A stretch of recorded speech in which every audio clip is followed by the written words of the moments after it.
পিউস কিচেনে স্বাগতম বন্ধুরা। আজকে খিচুড়ি রান্না করছি। এখানে চাল আর ডাল মিশিয়ে নিচ্ছি। 2 রকমের ডাল নিয়েছি, মুগের ডাল, মুসুরির ডাল একসঙ্গে মিক্সড করে নিচ্ছি। এখানে ভ্যারাইটিস রকমের সবজি আছে, কেটে নিয়েছি। চুলায় কড়াই বসিয়ে সরিষার তেল দিয়ে দিলাম। এখন 5 ফোড়ন আর শুকনা মরিচ দিয়ে দিচ্ছি। মশলাগুলো ভালো করে ভাজি করে নিচ্ছি। আমাদের বাসায় বৃষ্টি বাদলের দিনে এরকম সবজি খিচুড়ি খেতে সবাই পছন্দ করে। খিচুড়ির সঙ্গে বেগুন ভাজি আর ডিম ভাজি থাকবে। বৃষ্টির দিনে কে কে খিচুড়ি পছন্দ করেন জানাবেন। কয়েকটা কাঁচামরিচ ফালি করে দিয়ে দিলাম। ভালো করে নেড়ে চেড়ে সবজিগুলা দিয়ে দিব।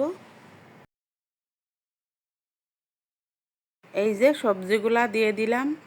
এখন ভালো করে কষিয়ে নিতে হবে। লবণ দিয়ে দিচ্ছি পরিমাণ মতো, হলুদ দিয়ে দিলাম পরিমাণ মতো,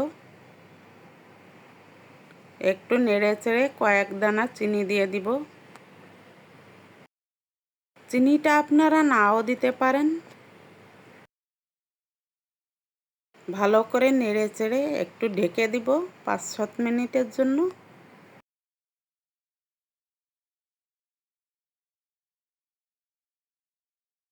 ঢাকনাটা উঠিয়ে আবার ভালো করে নেড়ে চেড়ে দিতে হবে।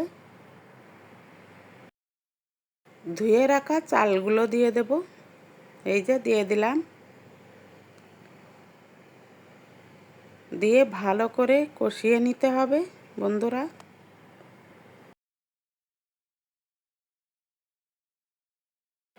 ভাজতে ভাজতে দেখবেন চাল আর সবজিগুলো ঝরঝরে হয়ে গেছে। তখন আমি জল দিয়ে দিব। চাল আর সবজিগুলো সুন্দর করে ঝরঝরে হয়ে গেছে। এখন আমি পরিমাণ অনুযায়ী জল দিয়ে দিলাম। সুন্দর করে নেড়েচেড়ে পরিমাণ অনুযায়ী লবণ হলুদ দিয়ে দিচ্ছি।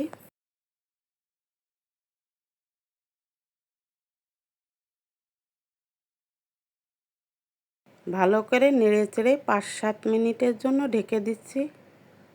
ফিরে এলাম 5-7 মিনিট পর। ঢাকনাটা তুলে ভালো করে নেড়েচেড়ে